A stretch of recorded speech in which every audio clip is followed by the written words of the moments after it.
점심 잘 드셨어요? 오늘 우리 집사님들도 몇 분들이 다 참석하셔서 우리 함께 주의 말씀을 배우게 된 것을 기쁘게 생각합니다.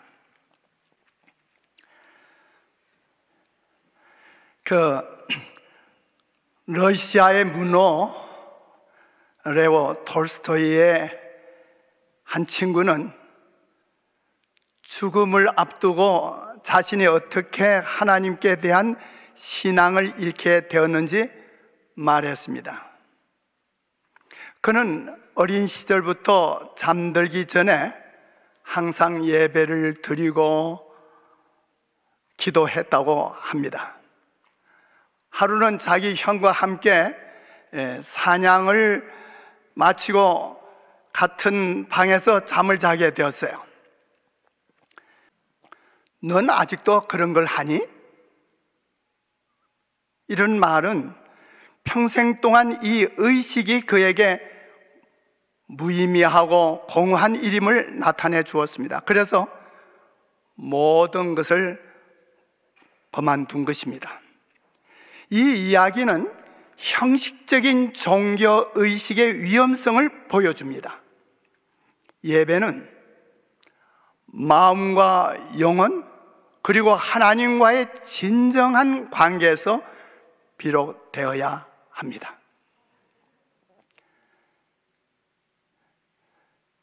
우리가 하나님께 예배하기 위해 함께 모임으로 누리게 될 축복을 100분의 1도 얻지 못한다. 우리의 지각이 있는 기능들을 예민하게 할 필요가 있다고 교회정원 6권 362쪽에 말씀했어요. 우리가 하나님께 예배하기 위해 함께 모임으로 누리게 될 축복에 얼마밖에 우리가 지금 얻지 못하고 있다고요? 얼마밖에 누리지 못한다고요? 100분의 1. 그러면 여러분, 이 예배가 얼마나 중요하다고 하는 것을 느끼지 않겠어요? 우리가 매주일 하나님 앞에 모여서 예배를 드리지만은 우리가 어떻게 예배를 드리느냐 함에 있어서 우리가 하나님께로 받는 은혜와 축복에 100분의 1도 못 받는다. 참 오늘 공부할 내용이 얼마나 중요하다고 하는 것을 이 말씀 하나 속에서 우리가 깨닫게 되는 것입니다. 먼저 구약의 예배를 보겠습니다. 첫째는 제사 의식의 예배가 있고 성소 제도의 예배가 있고 그 다음에 성전 행사의 예배가 있죠. 에덴 동산은 사람이 그 즐거운 길들에서 추방된 후에도 오랫동안 지상에 남아 있었습니다. 타락한 인류는 오랫동안 그 무제한 시대의 집을 바라보도록 허락되었어요. 그 에덴 동산에 들어가는 입구는 파수보는 천사들로 말미암아 차단당했습니다.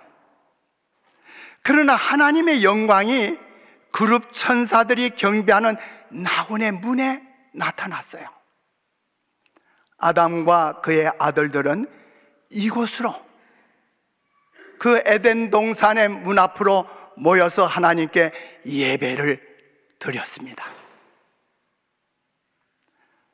창세기 4장 2절 3절에 보면 세월이 지난 후에 가인은 땅의 소산으로 제물을 삼아 여호와께 드렸고 아벨은 자기도 양의 첫 새끼와 그 기름으로 드렸더니 여호와께서 아벨과 그 제물은 연락하셨다. 이거는 우리가 하나님께 예배를 드릴 때 어떤 예배를 드리느냐 이거예요. 가인의 예배가 될까? 아니면 하나님이 연락하시는, 하나님이 기쁘시게 받으시는 아벨의 예배가 될까? 참으로 중요한 문제입니다. 가인은 스스로 의롭다고 생각하고 하나님께 감사의 제물만 가지고 나왔어요. 가인은 불신자가 아니었어요. 그는 예배자였습니다. 그는 죄를 고백하지도 않았고 하나님의 자비의 필요도 인정하지 않았습니다. 그러나 아벨은 하나님의 어린 양을 예표하는 그 피를 가지고 나왔어요. 그는 나올 때 자기 자신이 죄인이며, 아벨은 하나님 앞에 나올 때 자기 자신은 죄인이며 잃어버린 바 되었다는 것을 자복했습니다. 이게 가인의 예배와 아벨의 예배예요. 오늘 우리가 하나님 앞에 나올 때 가인의 태도로 나오는가? 아니면 아벨과 같은 참으로 영적인 심령을 가지고 주님 앞에 나오는가? 여기에 우리가 하나님께 어떻게 예배하는가 하는 것이 나옵니다. 창세기 4장 26절에 셋도 아들을 낳고 그 이름을 에노스라 하였으며 그때 사람들이 비로소 여호와의 이름을 불렀더라. 사람들이 비로소 여호와의 이름을 불렀다는 말은 바로 공식적인 예배가 시작됐다고 하는 얘기입니다. 여호와의 이름을 불렀더라는 표현은 공중 예배를 지칭하기 위해 구약에 자주 사용되었습니다. 그 쭉 성경절을 제가 적었습니다. 충성스러운 사람들은 하나님을 경배하였습니다. 그러나 인구가 증감에 따라 두 부류 사이에 구별이 더욱 현저하게 나타났습니다. 한 부류는 하나님께 대한 충성을 주저없이 고백했고, 하나님께 충성해온 아담의 자손들은 모두 안식일을 존중하고 지켰습니다. 창세기 8장 10절과 12절, 20절에 보면 노아가 또 7일을 기다려, 그 다음에 또 7일을 기다려 라는 말이 반복되고 있습니다. 이게 7일이 뭐와 관계된 것이죠? 주간. 여러분, 일월 화수목금토 이 일주의 주간이 언제부터 시작됐나요? 어디에서 시작됐나요? 로마의 시대. 한동안 인류는 이 주일 제도, 7일 제도를 5일 제도로 해보려고 했고 10일 제도로 해보려고 했어요. 그러나 그것은 변함없이 오늘까지 이르러 온 겁니다. 그러면 이 7일 제도는 뭐와 관계가 된 거라고요? 안식일. 그러면 이 노아의 때, 노아 홍수 전까지 모든 그 사람들은, 하나님의 충성스러운 주의 백성들은 안식일을 준수했습니다. 아멘 하시겠어요? 그 다음에 노아 홍수 이후에 노아가 여호와를 위하여 단을 쌓고 모든 정결한 짐승 중에서와 모든 정결한 새 중에서 번제로 단에 드렸다고 했습니다. 노아의 제사는 하나님 앞에 향연처럼 올라갔습니다. 그분은 제물을 받으시고 노아와 그의 가족을 축복하셨습니다. 하나님께서 그들에게 그분의 자비와 사랑을 나타내실 때마다 모든 사람이 첫째로 해야 할 일은 하나님께 감사하며 겸손히 예배를 드리는 일이었습니다. 이제 창세기 12장에 보면 아브라함이 등장합니다. 창세기 12장 8절에 그가 그곳에서 여호와를 위하여 단을 쌓고 여호와의 이름을 부르더니, 창세기 13장 4절에 그가 처음으로 단을 쌓은 곳이라 그가 거기서 여호와의 이름을 불렀더라. 아브라함이 예배를 드리는 거죠. 아브라함이죠. 아브라함은 장막을 치는 곳마다 제단을 쌓았으며 자기 가족의 구성원들과 인근에 살고 있는 이방인들을 위해 공중 예배를 드렸습니다. 아브라함이 공중 예배를 실행하셨다는 말입니다. 창세기 28장 16절 17절에 보면 야곱이 잠이 깨어 가로되 여호와께서 과연 여기 계시거늘 내가 알지 못하였도다. 이에 두려워하여 가로되 두렵도다 이것이요 다른 것이 아니라 이는 하나님의 전이요 이는 하늘의 문이로다. 야곱이 그 망망한 참 들판에서 돌베개하고 잠들었다가 그 하늘과 땅을 이었는 사닥다리, 그리고 그게 오르락내리는 천사들, 그 위에서 하나님의 주님의 음성을 듣고 지금 야곱이 하는 얘기죠. 야곱은 하나님께서 그와 함께 하신다는 엄숙한 느낌을 가졌다. 그 쓸쓸한 장소는 눈에 보이지 않는 임재로 가득 찼다. 그 쓸쓸한 광야가 하나님의 임재로 나타났다는 거예요. 그는 여호와께서 과연 여기 계시거늘 내가 알지 못하였도다. 이것이요 다른 것이 아니라 이는 하나님의 전이요 이는 하늘의 문이로다라고 말을 했어요. 여기서 우리는 처음으로 하나님의 집, 베델이란 말이 벳이 집이란 뜻이고 엘은 하나님이란 뜻이에요. 그래, 하나님의 집이에요. 베델. 이 베델이란 표현을 보게 되죠. 베델은 역사적으로 중요한 장소가 되었습니다. 이곳은 처음에 단순한 돌기둥으로 세워진 장소였지만 여기서 야곱은 조상의 하나님께 예배하였습니다. 창세기 28장 22절에 내가 기둥으로 세운 이 돌이 하나님의 전이 될 것이요 하나님께서 내게 주신 모든 것에서 10분의 1을 내가 반드시 하나님께 드리겠나이다 하였더라. 아직도 하나님께 예배할 성전이 세워지지 않았죠. 전이 없어요. 그러나 바로 야곱은 그가 말하기를 내가 기둥으로 세운 이 돌이 하나님의 전이 될 것입니다. 그리고 내가 10분의 1을 드리겠습니다. 아브라함도 10분의 1을 하나님께 드렸죠. 야곱은 아브라함처럼 예배의 행위로서 축복으로 얻은 재물의 10분의 1을 하나님께 드리기로 약속했습니다.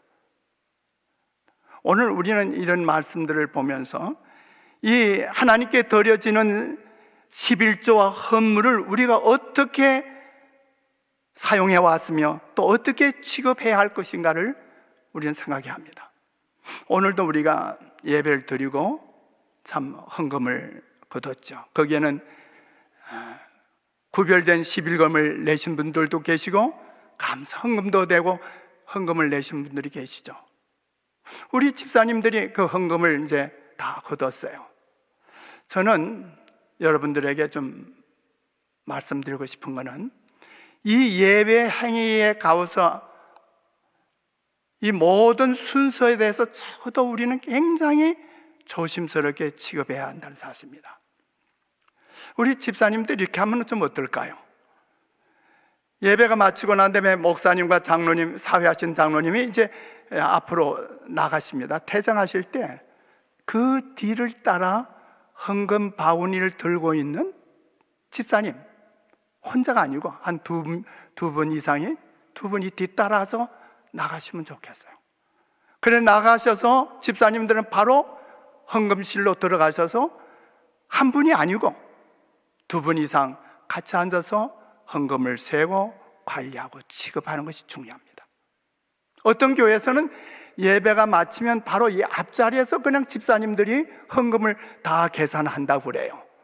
분명한 것은 누가 그 헌금 바구니를 들고 혼자서 여기저기 다니는 일을 절대로 있어서는 안 됩니다. 역대하 6장 21절에 보면 종과 주의 백성 이스라엘이 이곳을 향하여 기도할 때 주는 그 간구함을 들으시되 주의 계신 곳 하늘에서 들으시고 들으시사 사하여 주옵소서. 이 솔로몬이 이제 그의 성전을, 하나님의 성전을 건축한 다음에 봉헌 기도를 드리는 거죠. 그런데 종과 주의 백성 이스라엘이 이곳을 향하여 기도할 때 주는 그 간구함을 들으시되 주의 계신 곳 하늘에서 들으시고 들으시사 사하여 주옵소서. 제가 이 같은 문구의 기도문을 몇 번이나 솔로몬이 했는지를 제가 세어봤더니 꼭 7번을 했더라고요. 7번. 한 번도 아니고 두 번도 아니고 7번을 거듭거듭 이 같은 표현의 기도문을 솔로몬 했어요. 하나님에 대한 진정한 경외심은 그분의 무한하신 위대하심을 알고 그분의 임재를 깨달을 때 고치된다. 기도하는 시간과 장소는 하나님께서 거기 계시기 때문에 거룩하다. 여러분, 오늘 우리 올림픽 교회 이 참 아름다운 교회당이 거룩한 곳입니까? 왜요? 하나님의 임재가 있는 곳이기 때문에. 하늘의 하나님은 이교도의 신들과 달라서 손으로 만든 신전에 갇혀 계시지 아니하시죠. 갇혀 계시지 아니하고 단지 당신의 백성들이 예배하러 헌당된 성전에 모였을 때 당신의 성령으로 그들과 만나신다. 오늘 주님은 오늘 우리 예배에 오셔서 성령을 통해서 우리와 만나셨습니다. 하나님께 예배하러 모이는 자들은 모든 악한 일을 버려야 한다. 하나님께 예배하기 위해 모일 때 우리의 악한 생각, 불의한 생각, 우리의 모든 옳지 않은 것들을 다 버려야 합니다. 그들이 신령과 진리와 거룩함의 미덕으로 하나님을 예배하지 아니하면 저희의 모임은, 저희의 예배는 아무 유익이 없다고 선지자 왕에 말씀하셨습니다. 하나님께서 그들이 그 성전에 함께 모여 당신을 찾고 저희 죄악들을 고백하고 서로를 위해 기도할 때 성령을 통해 그들과 만나시겠다고 약속하셨다. 레위기 이제 4장 27절 29절에 보면 제사하는 의식들이 있죠. 만일 평민의 하나가 여호와의 금령 중 하나라도 부지 중에 범하여 허물이 있었다가 그 범한 죄에 깨우침을 받거든 그는 흠없는 암염소를 끌고 와서 그 범한 죄를 인하여 그것을 예물로 삼아 그 속죄제 희생의 머리에 안수하고 그 희생을 번제소에서 잡을 것이라. 여기 어떤 사람이 이제 죄를 범해서 죄 사함을 받기 위해서 이제 나올 때 뭘 가지고 나오라고 그랬죠? 암염소. 근데 레위기 4장에 보면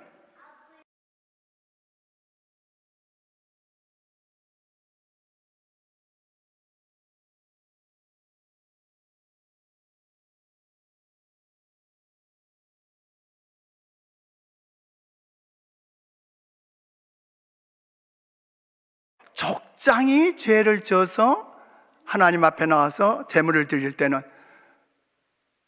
암염소가 아니요 순염소를 가지고 나오라 그랬어요. 순염소. 그래서 순염소, 암염소가 다 제물로 사용되고 있었죠.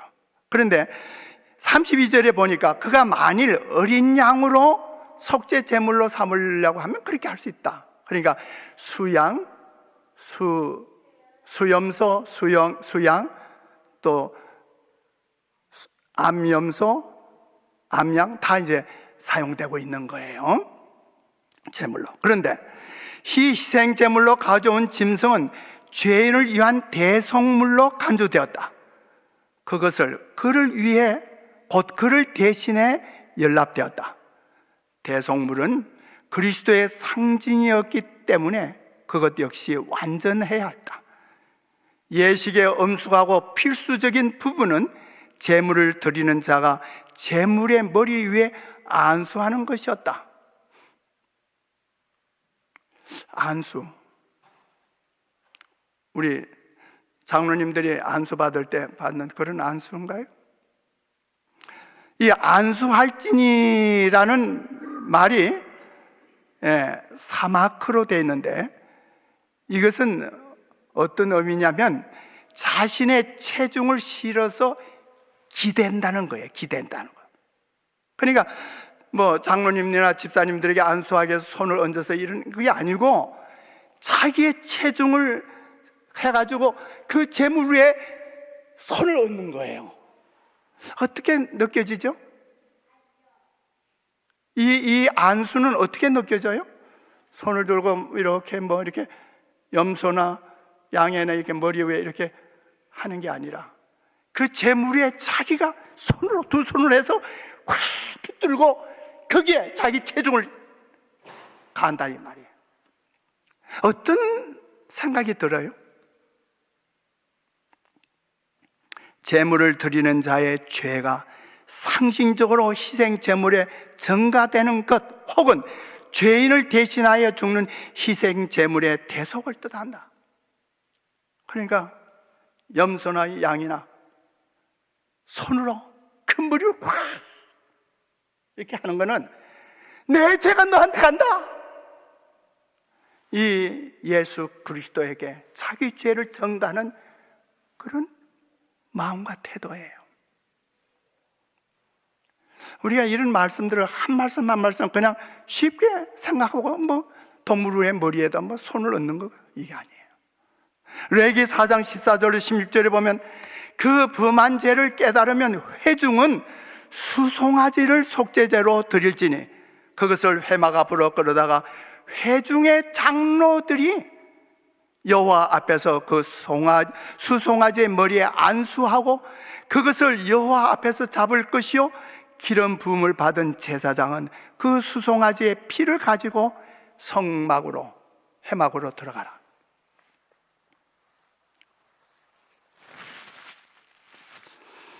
이젠 무슨 제물이 나왔죠? 수송아지. 근데 그 수송아지는 뭐라고 그랬어요? 그 범한 죄를 깨달으면 회중은 그랬어요. 그러니까 한 사람 한 사람이 아니고 회중이에요. 이스라엘 백성들 회중이에요. 그 회중을 위한 속죄 제물로 수송아지를 드리는 거예요. 족장들을 위해서는 뭘 드렸다고요? 숫, 염소. 그 다음에 일반 평민의 백성들은 양. 회중들은 뭘로? 수송아지로. 그런데 거기에 누가 그것을 집례하죠? 여기 분명히 말하기는 장로들이 그런 거예요. 장로들이 이제 어떻게 할까요? 장로들이 한 명이 아니겠죠? 뭐 몇 명이 될 수 있는 장로님들이 그 송아지는 양보다 크잖아요. 어쨌든 간에 그 송아지의 머리에다 꽉 들면서 이 백성들의 죄를 이 수송아지에다가 전가시키는 거예요.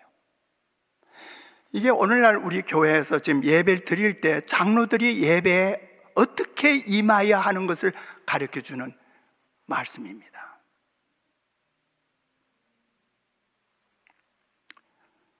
그리고서 양과 염소는 자기들이 잡아요, 개인이. 그러나 염소는 누가 잡아줘요? 장로들이 잡아요. 장로들이 잡고 그 피는 제사장이 받아서 성막 안으로 가져 들어가는 겁니다. 그들이 믿음으로 예수의 생명을 그들 자신의 것으로 삼을 때에만 그리스도를 통해 구원을 얻을 수 있다. 표상적 예식은 그것이 예배자들을 그들의 구주이신 그리스도께로 향하게 할 때에만 효력이 있는 것이다. 다시 말해서 오늘날 우리가 매 안식일마다 정규적으로 드리는 예배를 할지라도 그 예배, 예수 그리스도를 바라보는 예수 그리스도에 대한 속죄의 경험을 갖는 예배면, 예배가 아니면 효력이 없다고요. 이게 이제 가인의 제사, 아벨의 제사가 어떻게 이어져 오는 내용을 알죠. 우리 각자가 교회 예배에 임할 때 어떤 마음으로 주님 앞에 나와야 하는가, 여기에 예배의 은혜가 달라지는 거예요. 이사야 45장 22절 23절에 보면 땅끝의 모든 백성아 나를 앙망하라. 그리하면 구원을 얻으리라. 나는 하나님이라 다른 이가 없음이니라. 내게 모든 무릎이 꿇겠고. 자, 하나님 앞에 나올 때, 하나님 앞에 기도를 드릴 때 여기 뭐라고 그랬어요? 무릎을 꿇으라고요. 시편 95편 3절 6절 대저 여호와는 크신 하나님이시요 모든 신 위에 크신 왕이시로다. 오라 우리가 급히 경배하며 예배하며 우리를 지으신 여호와 앞에 무릎을 꿇자. 이 예배자의 어떤 마음과 어떤 태도를 가져야 할 것인가를 오늘 우리에게 명백하게 가르쳐 주시는 겁니다. 우리가 하나님께 기도 드릴 때에는 주 앞에 무릎을 늘 꿇고 하는 것이 우리의 특권이니 우리의 모본이신 예수님께서는 무릎을 꿇고 기도하셨으며, 사도 바울은 이러므로 내가 아버지 앞에 무릎을 꿇고 비노니라고 했습니다. 그 외에도 여러 성경절을 다 무릎을 꿇고 하나님 앞에 예배 기도 드리는 겁니다. 하나님께 기도할 때 굽히는 자세를 취하는 것이 마땅하다. 공중 예배서나 개인적인 예배 시간에 우리들이 하나님께 간구를 올릴 때 하나님 앞에서 몸을 굽히고 무릎을 꿇어야 한다. 이러한 행위는 하나님에 대한 우리들의 의존심을 나타내 보이는 것이다. 바리새인처럼 뻣뻣하게 서서 고개를 쳐들고 하나님이여 하면서 이런 기도가 아니라 이 말이에요. 하나님 앞에 기도할 때 그 기도의 자세는 차라리 세리처럼 고개를 숙이고 몸을 굽히고 아버지여 불쌍히 여기시옵소서 나는 죄인으로서이다. 이러한 마음 자세로 하나님 앞에 나와야 된다는 사실입니다. 예배자들의 마음 태도가 이러한 태도들이 일어나야 된다는 사실입니다. 신약 예배를 봅니다.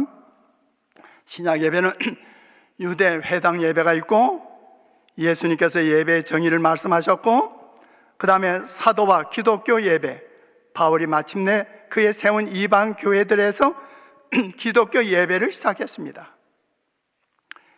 유대 회당 예배, 주님과 바울도 처음에는 유대교 회당과 성전에서 예배하셨어요. 예수님께서 가버나움에서 예배 안식일 자기 규례를 따라 가버나움 회당에 가셨다고 그러지 않았어요? 예수님께서 예배의 정의를 뭐라고 그러셨는가 한번 보세요. 요한복음 4장 20절로 21절에 그 사마리아 여인과의 만나서 얘기가 나오죠. 사마리아 여인이 이렇게 말을 해요. 우리 조상들은 이 산에서 예배하였는데 당신들의 말은 예배할 곳이 예루살렘에 있다 하더이다. 예수께서 가라사대 여자여 내 말을 믿으라. 이 산에서도 말고 예루살렘에서도 말고 너희가 아버지께 예배할 때가 이르리라. 예수께서는 예배 장소를 어느 한 곳에서만 해야 된다는 그 제약을 폐기하신 것입니다. 참된 예배를 어떤 주어진 장소에서 일정한 형태의 행위를 완수하는 식의 예배와 구별해서 말씀하셨습니다. 예수님께서 말씀하시기를 아버지께 참으로 예배하는 자들은 신령과 진정으로 예배할 때가 오나니 곧 이때라. 아버지께서는 이렇게 자기에게 예배하는 자들을 찾으시니라. 예수님께서 말씀하시기를 어느 장소, 어느 성전 그것이 중요한 것이 아니고 신령과 진정으로 예배하라. 하나님께서 이렇게 예배하는 자를 찾으신다고 말씀했습니다. 시편 51편 17절에 보면 하나님께서 구하시는 제사는 상한 심령이라. 하나님이여 상하고 통해하는 마음을 주께서 멸시하지 아니하시리다. 누가복음 18장 13절 14절에 세리는 멀리 서서 감히 눈을 들어 하늘을 우러러 보지도 못하고 다만 가슴을 치며 가로되 하나님이여 불쌍히 여기시옵소서. 나는 죄인으로소이다. 예수께서 말씀하시기를 바로 이 세리가 의롭다함을 받았느니라고 말씀하셨어요. 우리가 아버지께 나올 때 참 우리의 지난 생의 모든 실수와 허물과 죄를 생각하면서 다시 한번 예수 그리스도의 구원의 피, 보배로운 피를 보면서 하나님 앞에 회개의 기도를 드리는 이런 예배 의식이 되어야 된다는 사실입니다. 세리는 자기가 하나님 앞에 범죄했고 자기 자신이 죄 많고 누추한 인간임을 깊이 느꼈다. 그는 자기의 죄에 대한 자각에 압도되어 홀로 하나님 앞에 섰다. 그의 유일한 소원은 죄 사함을 받고 마음의 화평을 얻는 것이었다. 이를 위한 그의 유일한 간구는 하나님의 자비를 구하는 것이었다. 사실 다시 돌아가서 봅시다. 가인은 하나님께 예배하러 올 때 어떻게 왔죠? 감사로 왔죠. 감사. 우리가 물론 하나님께 감사할 것도 많죠. 그러나 아벨은 자기가 죄인인 것을 고백하고 예수 그리스도의 구원의 피를 간구한 겁니다. 구원을 간구한 겁니다. 우리가 하나님 앞에 나올 때 바리새인과 같은 그렇게 태도로 나올 수도 있고 세리와 같은 태도로 나올 수 있어요. 중요한 것은 오늘 우리가 그 구약의 모든 예배, 제사 예배는 다 지은 죄를 위해서 대속물을 가져와 가지고 죽이고 그에게 죄를 전가시키고 죽이지 않았어요. 오늘 우리가 십자가를 매한실 바라볼 수 있는 그런 경험, 회개 경험이 일어나야 합니다. 예수께서는 그 후에 또 성만찬 예식을 거행할 것을 명하셨죠. 예수께서 세우신 두 성례식이 있죠. 그게 뭐예요? 침례식과 성만찬 예식입니다. 여기 우리가 잘 아는 내용들이니까 그냥 합니다. 사도와 기독교 예배, 바울이 마침내 그의 세운 이방인들 교회에서 기독교 예배를 시작했죠. 예수께서 이런 말씀을 하셨어요. 요한복음 4장 22절 너희는 알지 못하는 것을 예배하고 우리는 아는 것을 예배한다. 그 이제 사마리아 여인과의 얘기에서 하는 말이죠. 그러나 이 말씀 속에는 어떤 게 우리가 모르고 예배할 수도 있고 알면서 예배할 수도 있다는 사실입니다. 돌멩이나 어떤 우상 앞에서 절하며 그것이 자신의 기도를 듣고 응답하리라고 믿는 사람은 분명 알지 못하는 것을 예배하는 사람들이죠. 사도행전 17장 23절 24절을 보면 그런즉 너희가 알지 못하고 위하는 그것을 내가 너희에게 알게 하리라. 사도 바울이 말씀하고 있어요. 우주와 그 가운데 있는 만유를 지으신 신께서는 천재 주제시니 손으로 지은 전에 계시지 아니하시고 또 무엇이 부족한 것처럼 사람의 손으로 섬김을 받으시는 것이 아니니라.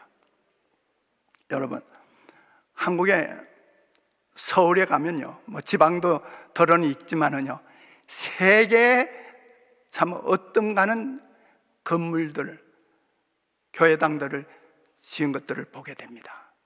참 아름답고 화려하고 웅장하죠. 그러나 그렇게 한다고 그곳에 주님이 오시겠습니까?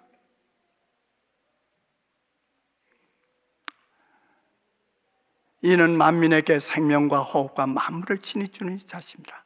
사도 바울은 너희가 알지 못하고 예배 드리는데, 알지 못하는 신이라고 있는 걸 가지고 예배 드리는데 내가 가르쳐 주겠다.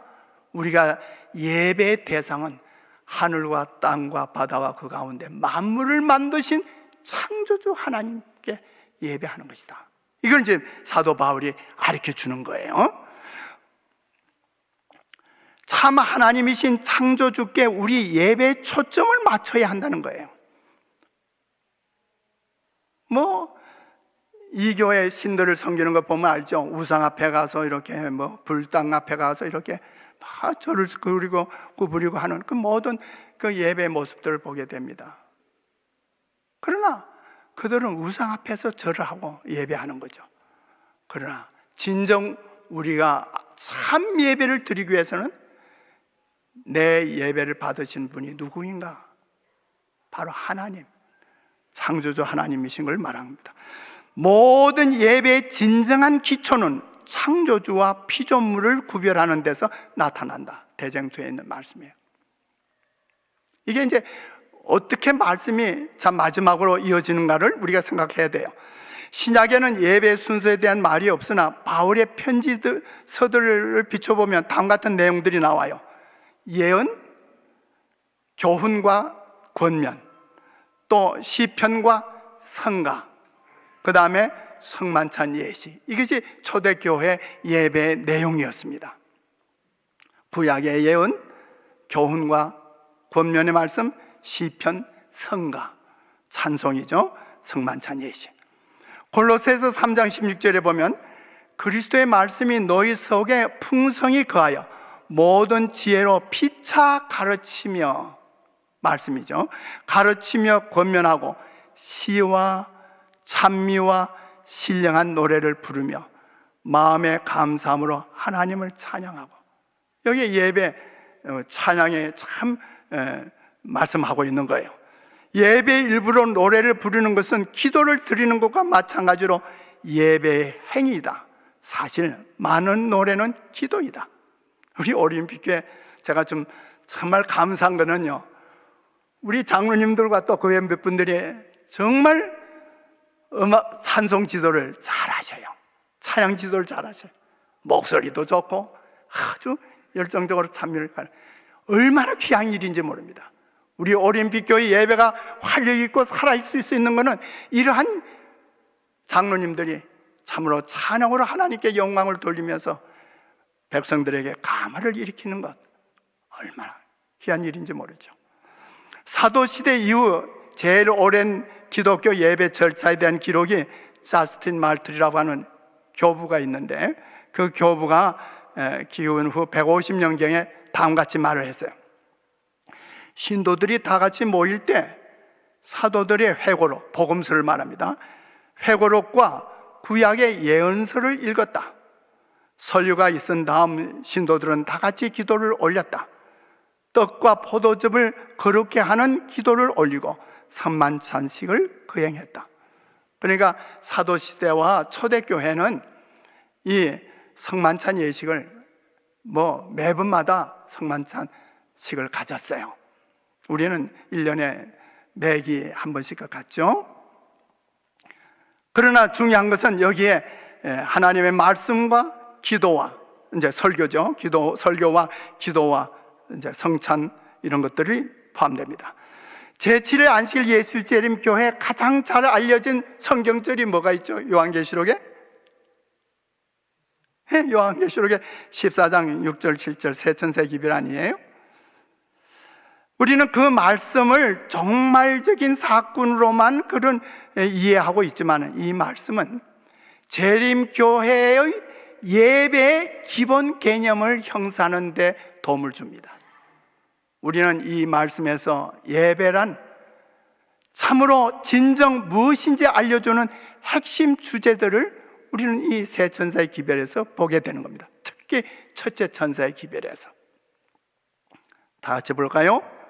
요한계시록 14장 6절 7절 또 보니 다른 천사가 공중에 날아가는데 땅에 거주하는 자들 곧 모든 민족과 종족과 방언과 백성에게 전할 영원한 복음을 가졌더라. 그가 큰 음성을 이르되 하나님을 두려워하며 그에게 영광을 돌리라. 이는 그의 심판의 시간이 이르렀음이니 하늘과 땅과 바다와 물들의 근원을 만드신 이를 경배하라 하더라.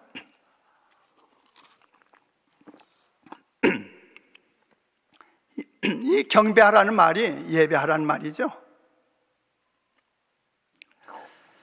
이 계시 요한은 민족과 종족과 방언과 백성에게 전할 영원한 복음을 가진 천사를 보았습니다. 그 복음은 영원한 언약의 복음이며 예수 그리스도께서 인성을 입고 오셔서 세상 죄를 짊어진 대속자로서 죽으셨다는 좋은 소식입니다. 그런 거로 첫째 천사의 기별 가운데 바로 그 영원한 복음은 예수 그리스도로 말미암은 구원입니다. 그러므로 재림교회 예배는 우리를 위한 예수님의 죽음에 기초합니다. 예배는 그리스도의 대속적인 사역에 대한 우리의 반응에 초점을 맞춥니다. 예수의 대속적 사역은 십자가에서뿐 아니라 하늘 성소 봉사를 통해서도 이어지고 있습니다. 오늘 우리 재림교회는 너무너무 감사한 것은 성소제도에 대한 복음을 알고 있기 때문에 그래요. 예수님 지금 어디에서 뭘 하고 계신다고요? 하늘 지성소에서 우리를 위하여 대속의 대변을 하고 정보를 하고 계시잖아요. 그 다음에 요한은 하나님을 두려워하라고 말합니다. 하나님을 두려워하라는 말은 창조주와 구속주 앞에서 피조물과 구원받은 자가 두려움과 경외심을 가지고 서야 한다는 말입니다. 이 말씀을 볼 때 우리가 하나님께 예배드릴 때 경외심을 가져야 돼요. 영어에서는 두려워하라는 말을 fear이라는 말을 하는데, 이런 어떤 무서운 공포적인 두려움이 아니라 경외심을 말하고 있습니다. 예배를 드릴 때는 반드시 경외심과 두려움을 가져야 한다. 우리가 하나님 앞에 어떤 사회적인 모임에 모이는 것처럼 모이는 그런 태도는 절대 안 되죠. 하나님 앞에, 어미하신 하나님 앞에, 거룩하신 하나님 앞에 하나님 분명히 오신다고, 임재하신다고 그랬지 않았어요? 성령을 통해서. 그럴 때 우리가 솔직히 해서 나라의 어떤 높은 통치자, 대통령 앞에 갈 때도 우리의 몸 자세가 좀 달라지지 않아요? 하물며 하나님 앞에, 창조주 하나님 앞에 나올 때 우리의 마음과 우리의 태도가 어때야 할 건가? 이 첫째, 우리 예배자들의 태도가 어떻게 다니냐에 따라서 예배 갱신이 이루어질 수 있어요.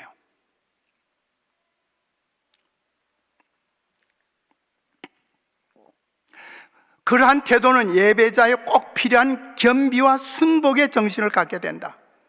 그래서 우리 자연히 우리의 마음이 겸손해지죠. 하나님 앞에 겸비한 마음을 갖게 돼요. 그 다음에 또 그에게 영광을 돌리라고 하였죠. 여기서 우리가 알아야 할 결정적인 사실은 예배란 하나님에 관한 것이지 우리에 관한 것이 아니라는 사실입니다. 아무리 예배 순서가 참 여러 가지로 잘 준비되고 이렇게 순서가 진행된다 할지라도 예배는 하나님께 향한 것이지 우리들 자신들에게 모여서 어떤 행사를 치르는 게 절대로 아닙니다. 많은 교회들이 우리 재림교회를 꼭 두고 하는 얘기는 아니지만은 많은 교회들이 이러한 모임으로 예배를 이어가고 있습니다. 그래서 우리는 예배가 인간 중심적, 문화 중심적, 그리고 사람의 필요 중심적이 아니라 하나님 중심적임을 분명히 해야 합니다. 예배는 그분에 관한 것이고 그분께 영광을 돌리는 행위해야 됩니다. 그런데 우리는 왜 하나님을 두려워하며 그에게 영광을 돌려야 합니까? 왜냐하면 그가 심판하시기 때문입니다. 분명히 심판하시겠다고 그랬어요. 예수 그리스도는 구속주만 되시는 게 아니고 심판자도 되십니다. 그러므로 예배자들은 우리가 행한 것들에 대하여 심판을 받게 된다는 사실과 우리의 소망인 십자가로 나아가야 합니다. 매일 안식일 얼마나 참 감사합니까? 하나님 앞에 나올 때 내가 지난 한 주간 동안에 어떤 실수도 있을 수 있고 허물도 있었고 죄가 있을 수 있잖아요. 주님 앞에 나와서 자백하고 고백하고, 뭐 구태여 입을 열어서 다른 사람들은 것처럼 무슨 통성 기도를 통해서 알려지는 게 아니라 하나님과 나 사이 관계. 그래서 회개 운동이 일어나야 합니다. 우리 교회 예배 회개 정신들이 일어나야 돼요. 이 회개하라는 말은 굉장히 중요합니다. 예수님께서도 회개하라, 천국에 가깝다. 침례 요한도 회개하라. 그리고 우리는 창조주를 경배하라는 음성을 듣게 되죠. 창조는 모든 예배의 기초가 됩니다.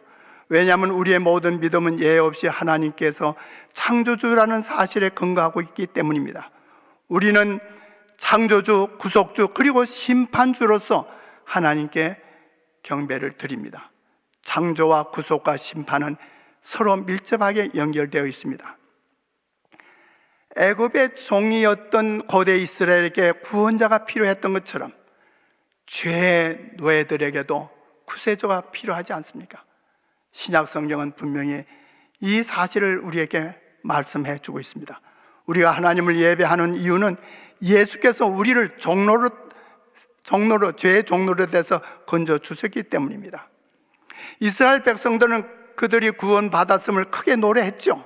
따라서 안식일 예배는 죄의 형벌뿐만 아니라 죄의 권세에서 우리를 자유롭게 하신 하나님의 구원하신 은혜를 감사하며 찬양하는 시간이 되어야 합니다. 물론 회개한다고 해서 그냥 만날 참 마음을 고개를 숙이고 이런 것만은 아니고, 진정한 회개가 있은 다음에 우리는 감사하고 예수님의 은혜를 감사하면서 찬양해야죠.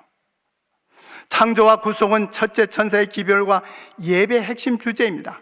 창조와 구속과 성화는 모두 예배와 연결되어 있습니다. 그러므로 이 세 주제가 안식일 계명 속에 담겨 있는 걸 알고 있죠.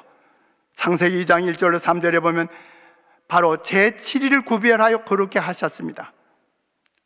하나님께서 제7일을 예배일로 정하셨고 하나님의 넷째 계명에 말씀하셨습니다. 여기에 일곱째 날을 거룩하게 하셨다는 이 거룩하게 하다는 말은 거룩하게 구별하다, 거룩하게 봉헌하다라는 말씀입니다. 이는 세상의 복음을 전하는 사람의 거룩함과 예배를 인도하는 사람의 거룩함과 관련되어 있습니다. 특별히 우리 모든 회중이 거룩해야 되지만 먼저는 예배를 집례하고 인도하는 우리 장로님, 집사님들이 먼저 거룩해져야 합니다.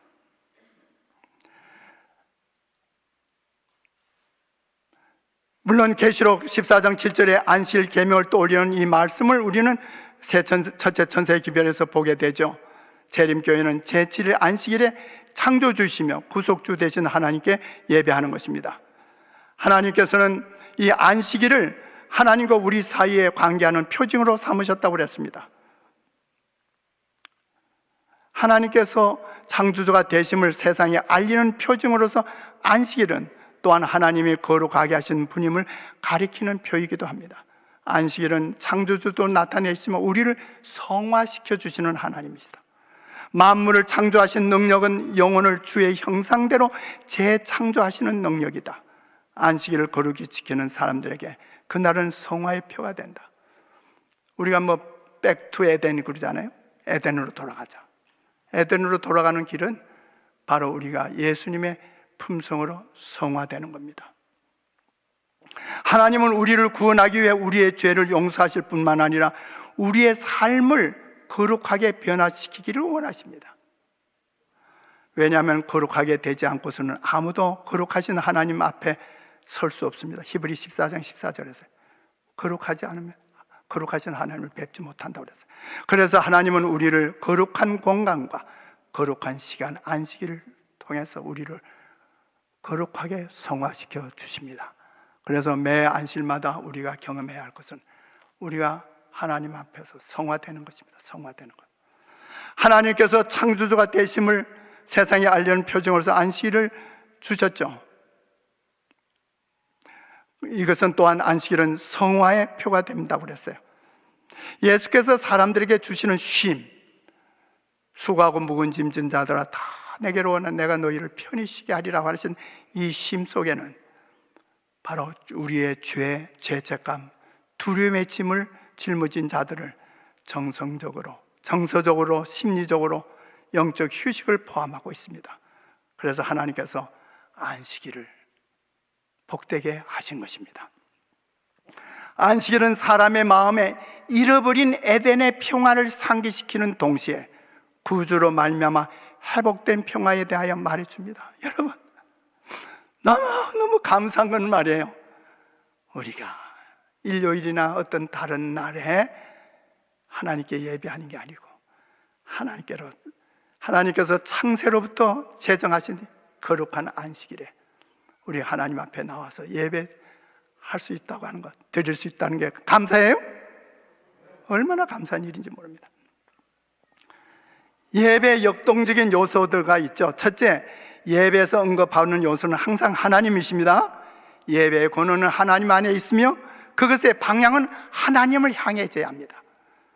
믿음의 주요 온전케 하시는 예수를 바라봐야 합니다. 둘째로 역동적인 예배는 희생 제사입니다. 이 두 가지 사실을 꼭 명심하시길 바랍니다.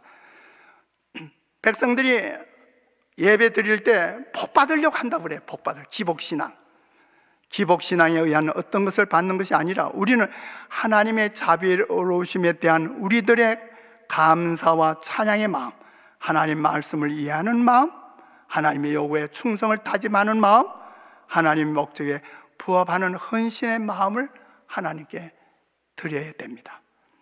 여호와 요구하시는 바는 믿고 순종하기를 거절하면서도 형식적인 예배를 하나님께 드리는 일에 힘을 기울인다. 그와 같은 예배는 하나님의 성령에 아무런 응답이 없다. 그들이 종교 의식을 준수하는데 아무리 열성이 있다 할지라도 그들을 가늠하실 수 없다. 가인의 제사니까. 가인의 제사, 하나님께서 아무리 감사 예물을 많이 가져왔다도 하나님은 그거 바라보시지 않으셨잖아요. 아벨의 회개하는 마음, 어린 양을 가지고 나온 그 아벨의 제사를 받잖아요.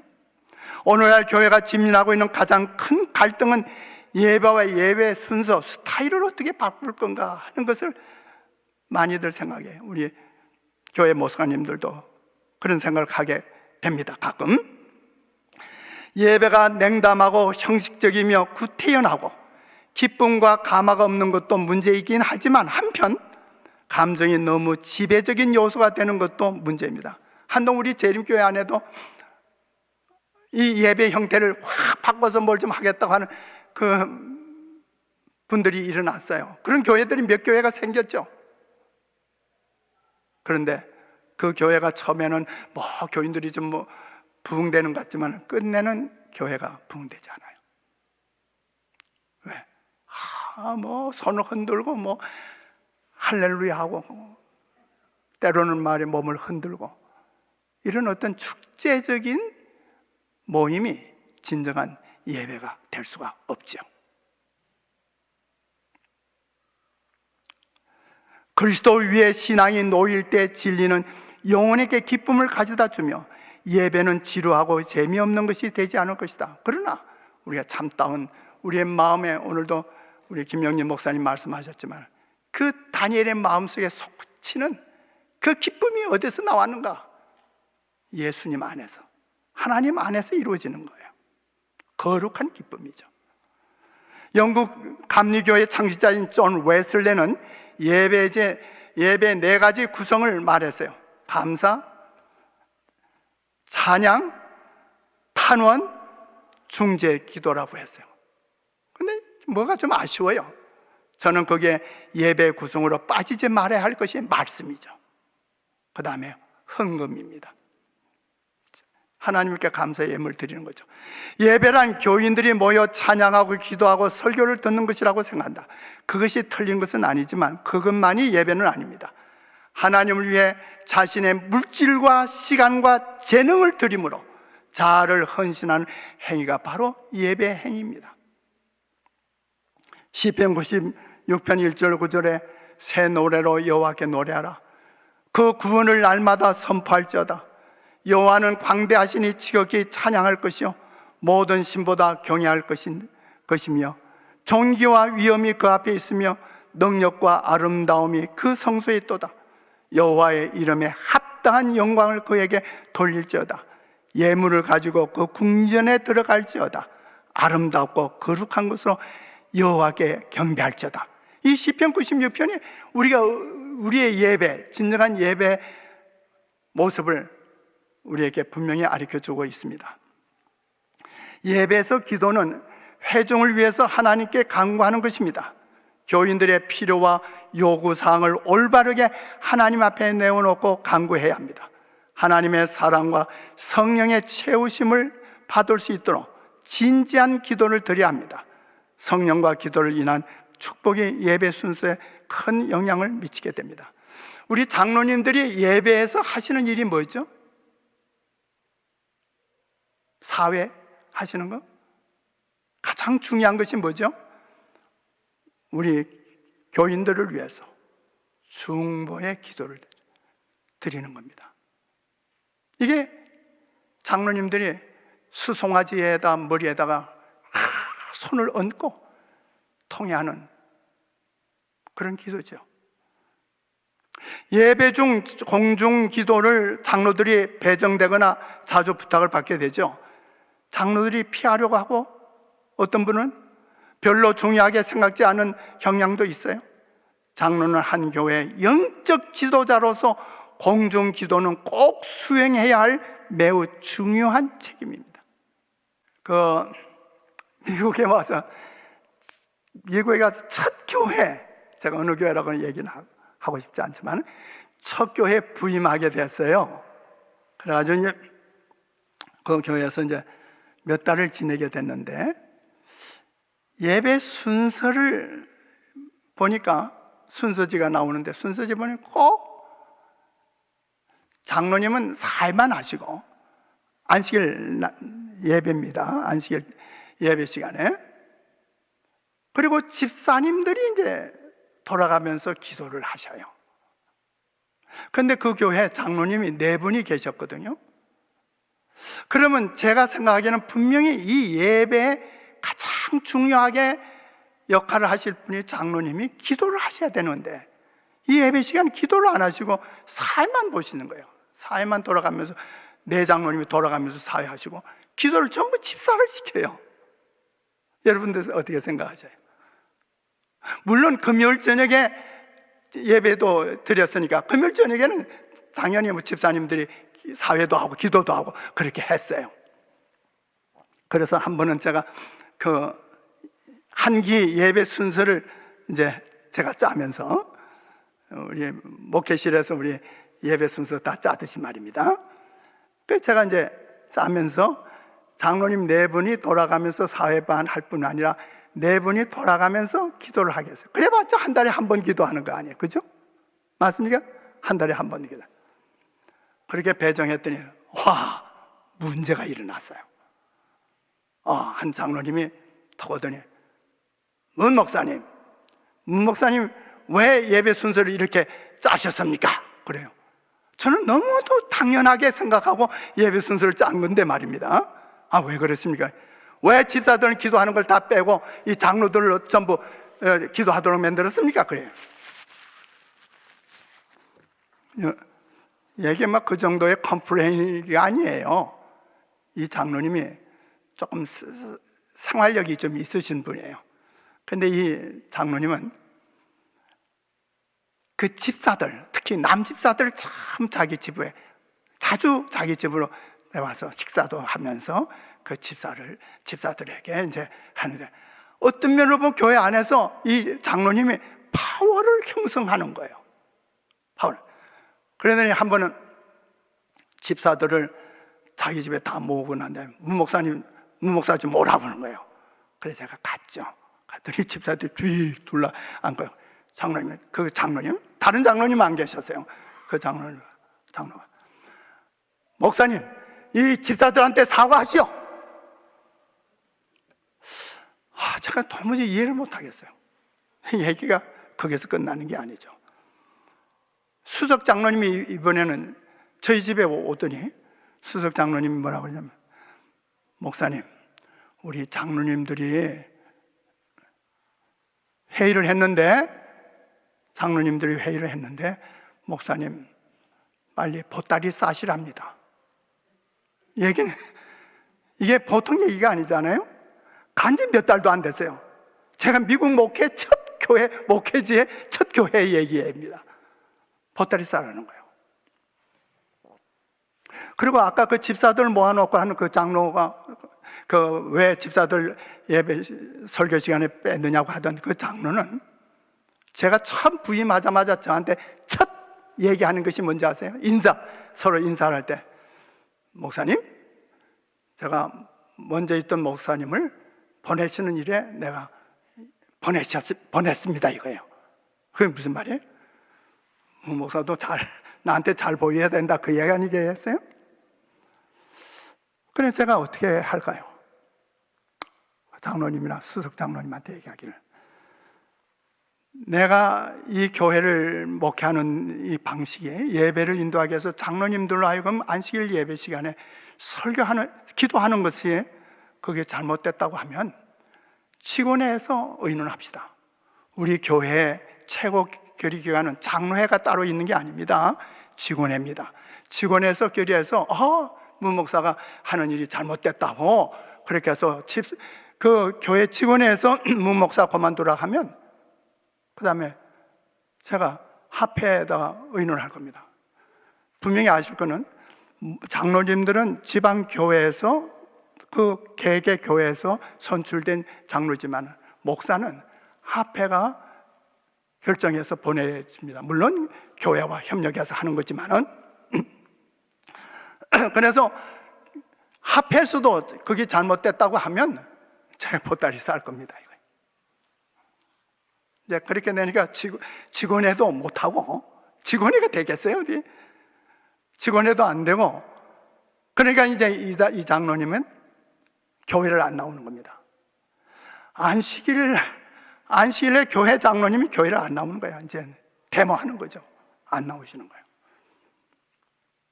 목사가 어떻게 할까요? 개를 미기는지 장로님 차라리 안 나왔으면 좋긴 하겠죠? 그러니까 그게 또 목자의 심정은 그렇지 못해요. 그래서 그 장로 집에 또 방문을 갑니다. 제가 이 솔직한 심정입니다. 그 마음이 가벼울까요? 자동차를 몰고 가다가 길가 옆으로 자동차를 비켜 세웁니다. 자동차를 비켜 세운 다음에 그 자동차 안에서 기도합니다.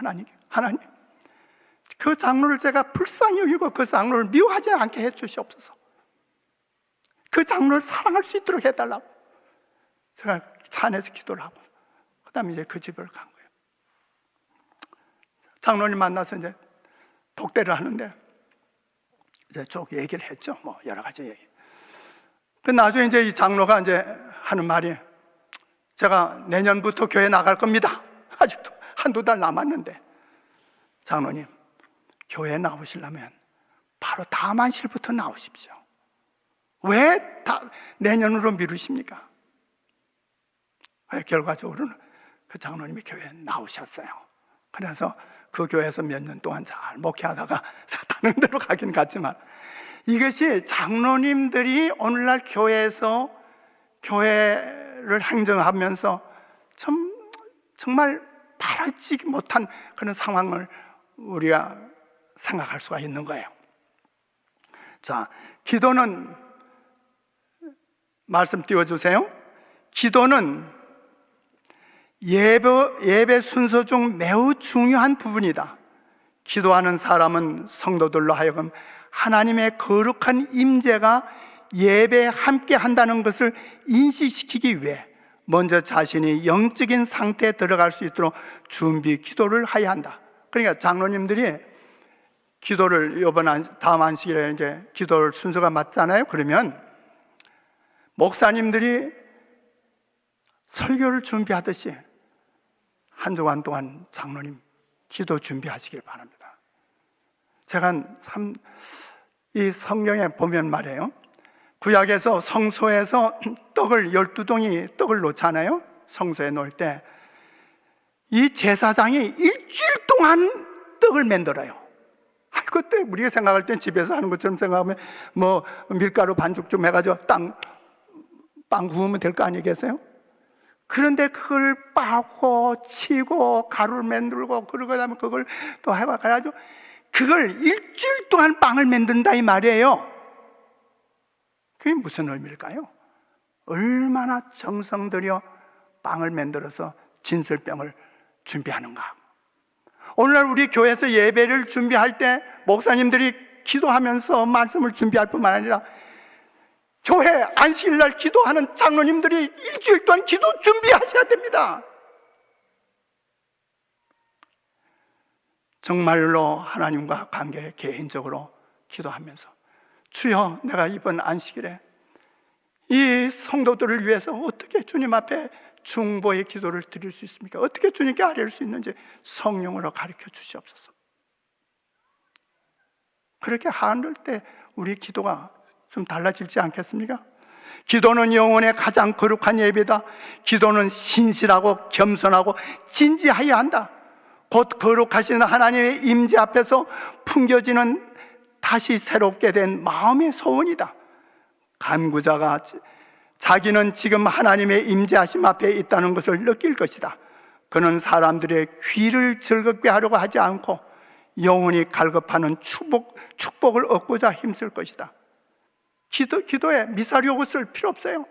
어떤 분은 기도를 아주 미끈하게 어떤 그런 표현들을 쓰는데 그게 하나님께서 그렇게 해야 잘 들으시고, 그렇지 않은 기는 뭐 비단 그 기도가 뜻없는 기도라 할지라도, 세련되지 않은 기도를 할지라도 진심으로 우러나는, 진심으로 우리 사랑하는 성도들을 생각하면서 이 성도들을 위한 중보의 기도를 드릴 때 장로님의 기도는 영감적인 기도가 될 수 있는 거예요. 예배 공중 기도를 위한 중요한 5가지를 좀 생각해 봅니다. 첫째, 하나님께 대한 존경, 하나님께 대한 감사, 죄에 대한 자복, 중보의 기도, 그 다음에 헌신의 기도, 이러한 요소들이 장로님들이 기도할 때 내용이 있어야 되겠죠. 공중 기도는 설교하는 식의 형태를 취해서는 안 되는데, 왜냐하면 설교는 누가 하고? 설교는 목사가 하나님을 대신해 회중에게 하고, 공중 기도는 장로가 회중을 위해 하나님께 간구하는 것이다. 제사장, 어떤 면으로 보면 목사들은 선지자 역할을 해요. 하나님의 기별을 가지고 백성들에게 설파합니다. 그러나 장로님들은 제사장들처럼 백성들의 필요를 하나님께 간구하는 거예요. 하나님의 말씀을 듣기 전에 온 회중의 마음이 하나님을 향해 열릴 수 있도록 예배의 순서에 큰 영향을 미치게 되는 것이에요. 장로님의 기도가. 장로는 회중을 대신하여 하나님께 기도하는 것입니다. 성경에 나와 있는 위대한 기도들을 연구하고 신앙적 기도를 해야 합니다. 그래서 기도, 다니엘의 기도도 있을 거고, 느헤미야의 기도도 있을 수 있고, 스데반의 기도도 있을 수 있고, 좀 그 분들의 기도를 좀 가만히 보면 어떤 내용을 가지고 기도했는지를 좀 하면서 연구해야 돼요. 기도도 연구를 해야 돼요. 경험이 부족한 장로는 기도의 요점을 생각하고 중요한 사항을 미리 기록해도 좋은데, 그래서 요새는 이 핸드폰을 가지고 기도들 다 준비해가지고 오는 분들이 많아요. 어느 교회 한 분이, 장로님이 또 그런 말씀을 하셔요. 원로 장로님이. 요새 말이야, 기도하는, 우리 교회 보면, 우리 교회 하는 분들이 전부 핸드폰 들고 올라가서 기도하는데 그 은혜가 안 되네? 사실이에요. 기도를 준비하기 위해서 그렇게 준비는 해야 돼요. 그러나 그것을 교인들 앞에서 무슨 낭독하는 것처럼 그런 분위기를 조성해서는 안 되죠. 그 기도를 어느 정도 정리를 하고 익히세요.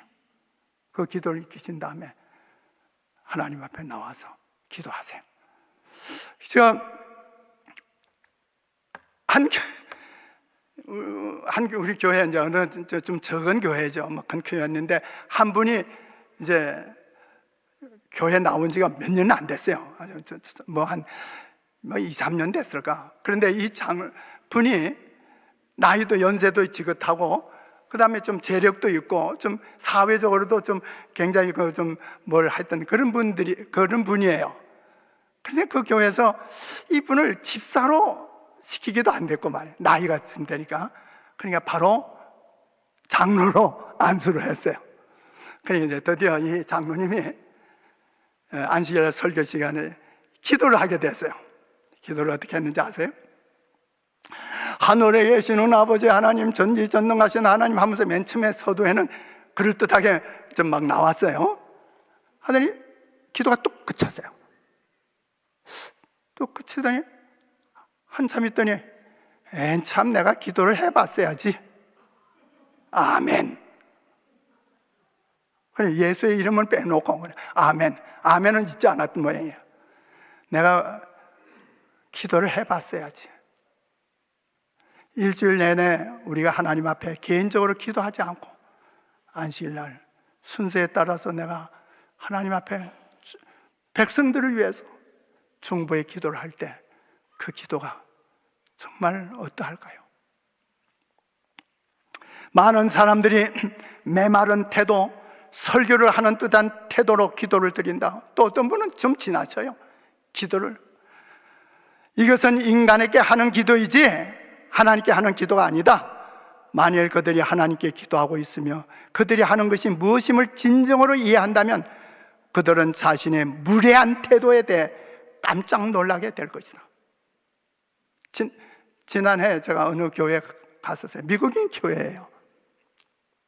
그날 안식일날 기도를 하는데 와, 기도를 얼마나 길게 하는지. 여자분인데 하는데 막 기도해요.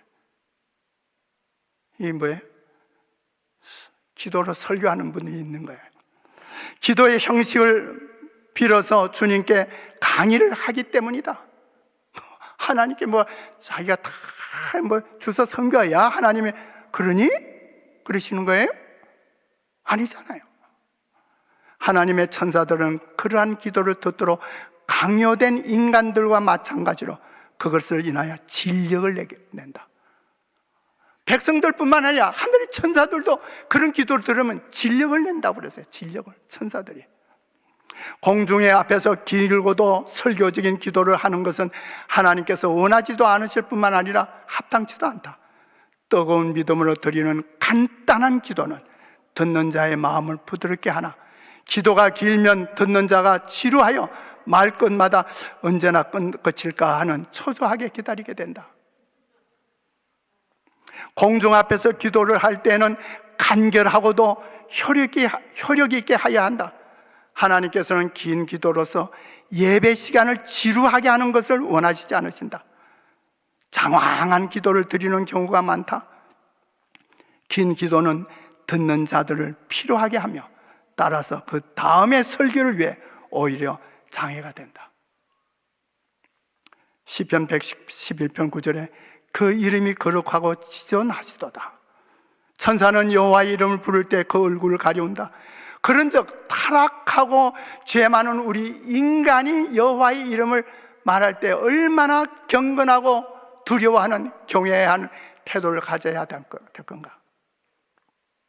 기도를 할 때 마치 사람과 이야기는 한 것처럼 별다른 태도를 취하지 않고 보통으로 하나님께 기도하는 것을 겸손한 표라고 생각하는 자들이 있다. 그 어떤 분은 또 기도하면서 너무 그냥 이렇게 겸손한 어떤 그런 수줍은 태도를 기도를 하는 거예요. 물론 기도는 친구와 대화하듯이 기도하라는 말씀도 있어요. 그런 권면의 말씀도 있지만 그건 개인 기도할 때 그렇게 하죠. 공중 기도는 그렇게 안 해요. 공중 기도는 그리고 어떤 분 전능하신 하나님 이 이름을 함부로 기도에 하지 말라고 그랬어요. 이 지극히 거룩하고 엄숙한 이 이름을 경외심을 가지고 엄숙한 음조로 말하기 전에 결코 입 밖에 내지 말아라. 너무 경솔하게 전능하잖아요. 입에 그냥 붙어가지고 습관적으로 그렇게 하기는 우리 하나님의 이름이 너무도 거룩하시고 너무도 지극하신 것입니다. 하나님께서 당신 앞에 나오는 자들에게 네가 선 곳이 거룩한 곳이라고 말씀하시지 않았어요? 하나님께 대한 참된 경외심은 하나님의 무한히 위대하심을 깨닫고 또 하나님의 임재하심을 인식함으로 생겨난다. 각 사람은 보이지 않는 하나님께서 그곳에 임재하고 계심을 마음속 깊이 인식해야 한다. 기도하는 시간과 장소는 하나님께서 그곳에 임하여 계심으로 거룩하다. 또한 태도가 경건하면 경외심이 더욱 깊어진다. 이제 말씀을 마쳐 가야 되겠는데, 고린도전서 14장 16절에 보면 네가 무슨 말을 하는지 알지 못하고 네 감수에 어찌 아멘 하려. 그냥 우리 기도하면 우리 교인들이 아멘 해야 되잖아요. 예배 시 공중 기도는 온 회중이 알아들을 수 있도록 큰 음성으로 분명하게 해야 한다. 어떤 이들에게 들려지지 않을 때에는 어떻게 그 기도에 동참해 하나님께 기도할 수 있는가? 어떻게 아멘을 응답할 수 있는가? 지금은 말이에요, 이 오디오 시스템이 잘 돼 있어가지고 참 웬만큼 말을 해도 잘 들리죠, 그죠? 우리 올림픽교회 저희 오디오 시스템 참 잘 돼 있어요. 그러나 때때로는 기도하면서 너무 맥 빠지는 기도, 너무 그냥 목소리를 작게 해서 하는 기도는 합당치 않습니다. 공중 기도에 아멘, 아멘 하는데 이 아멘이 무슨 뜻이죠? 그렇습니다, 소원입니다, 저도 그렇게 되기를 바랍니다, 이런 뜻이잖아요. 신약의 편지서에서는 개인 또는 공중 기도의 응답으로, 또 복음서에서는 예수님의 말씀에 국한되어 진실로 내가 너에게 이르노니, 이게 아멘이에요. 진실로 진실로 내가 너에게 이르노니, 아멘, 아멘. 예수님은 이 복음서에는 예수님의 말씀 외에는 아멘이 사용되지 않았어요. 특히 계시록에서는 하나님의 허락에 참됨을 확증하는 말씀이신 예수님에 대해서 아멘, 예수님의 별호가 아멘이에요. 아멘. 말씀이시지만은 아멘, 승성되고. 그런데 말이에요, 작년인가 미국의 하원에 원목이 있는데 하원 원목이 기도하는 걸 제가 들었어요. 기도를 다 마치고 나는데 뭐라냐, 에이 우맨, 무슨 뜻인지 아죠? 아멘. 이 사람이 무슨 에이 우맨, 무식한 건지 타락한 건지, 그러나 분명한 것은 미국의 그 하원 의회의 원목이 말이에요, 기도를 하는데 마지막 마치면서 에이 우맨, 세상이 기독교가 이렇게, 미국이 이 정도입니다. 우리 잠깐, 근데 우리 상원의원의 원목은 누구죠? 예? 베리 블랙 목사님이 우리 교회 목사님이시죠. 바로 미 상원의 원목으로 6,000명이나 되는 그 가족들을 위해서 그분이 기도하고 또 말씀을 전하고 그럽니다. 기도하는 자들과 설교하는 자들로 저들의 말을 올바로 발음하게 하고 목소리까지도 맑고 똑똑하게 할 것이다. 만일 기도가 바르게 드려진다면 선을 위한 능력이 될 것이다.